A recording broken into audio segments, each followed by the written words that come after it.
Welcome to another in the Why Study series produced by the Department of Theology and Religious Studies at the University of Nottingham. Today we're looking at the question, why study historiography? And to help me answer this question, I'm joined by Professor Alan Ford, who is Professor of Theology in the department in Nottingham. So Alan, first of all, can you tell me what is historiography? Historiography is very simple. It's the study of the writing of history. It's looking at the way in which people have written history in the past and looking at the way in which people are writing history now. It's looking at the biases and assumptions that they bring to the writing of history. And it's also looking at the theory of writing history. There's quite a complex ways of asking questions about how people write history, how they investigate the sources, how they create narratives. And it asks the overarching question, I suppose, whether history tells the truth. So history, it's the history of history? It's the history of history is the simplest way. You've managed to express in 3 words what I took considerably longer to express. So why is it important to you and your work? I'm an Irish person, and in Ireland, history is an ever-present reality. The English never remember and the Irish never forget is the traditional saw.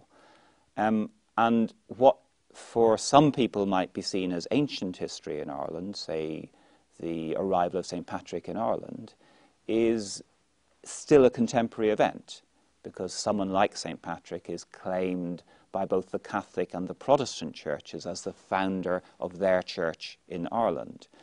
Therefore, looking at the way in which people have written about these events is actually extremely important, because it shows the way in which Irish people have read and used the history to understand who they are and why they are here.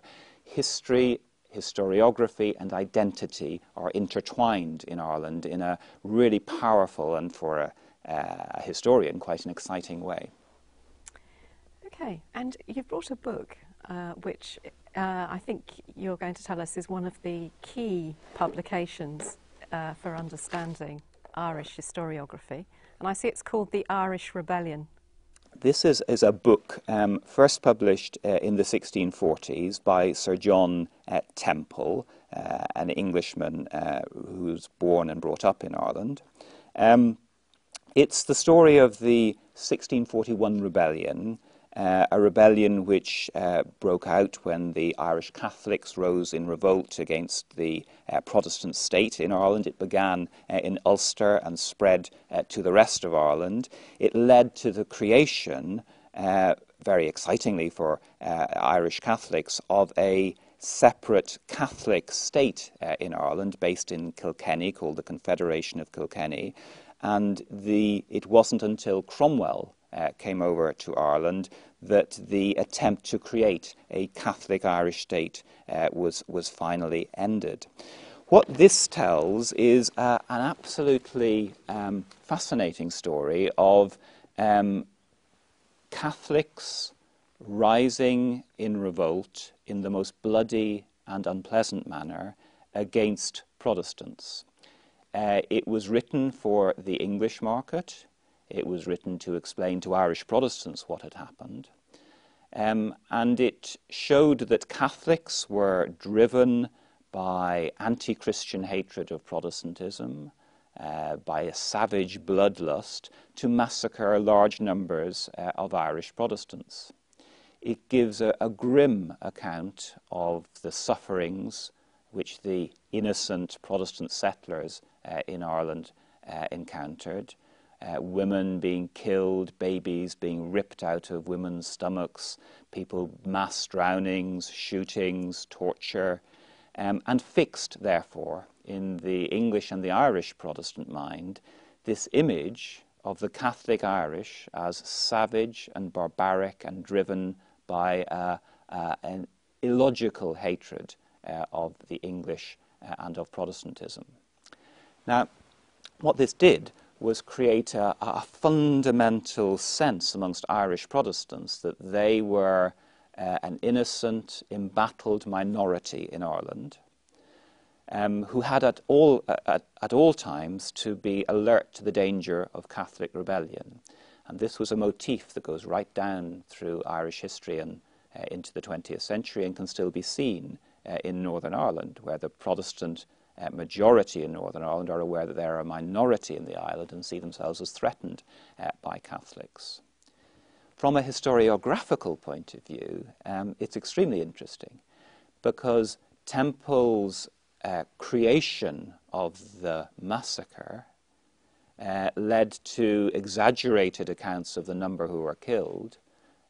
It reached, some people argue that 250,000 Irish Protestants were killed, 500,000 in some case by the middle of the 17th century it was being claimed, which of course is a complete nonsense as far as we can work out historically.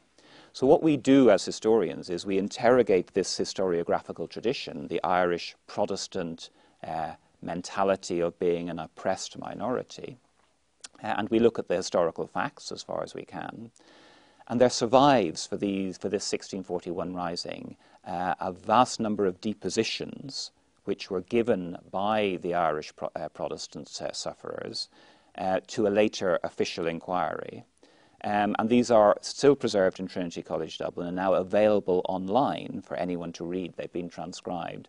And these depositions were seen as the key text which historians had to read and understand. And it's only now that we're beginning really to engage in that process, to sift out the hearsay and the exaggeration from the fact.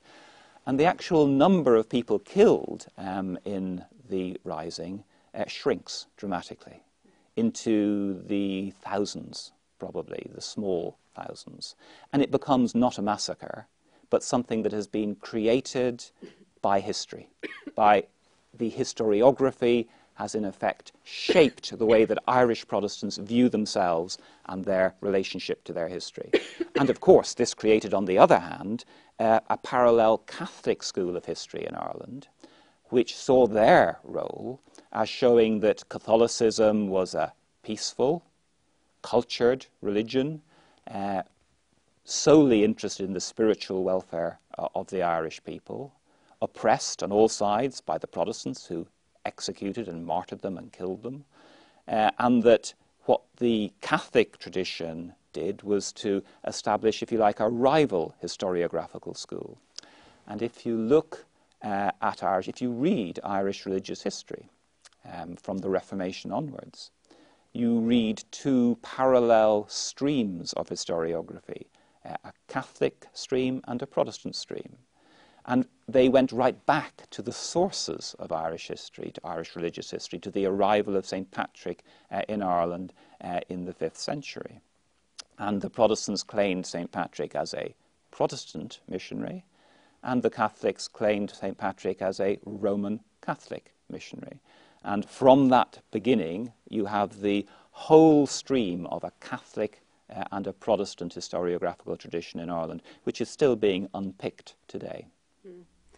So that's a tremendous amount of polemic to unpick, isn't it? It must be a very there is difficult task, a remarkable quality of sameness when you read this. I can read an argument between Catholic and Protestant in the 17th century, and I can read an argument in the 19th century, and the issues and the topics will be exactly the same.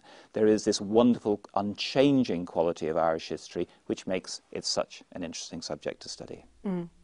And, as you say, also important for people to be able to get to the facts when they can. That's the challenge for the historian. Yes. And, of course, the facts also depend on interpretation, yes, which is what historiography is all about. So it's a very subtle business, in fact, isn't it? It's a never-ending business of reading history, interpreting history, and then interpreting those who've written the history. Professor Alan Ford, thank you very much.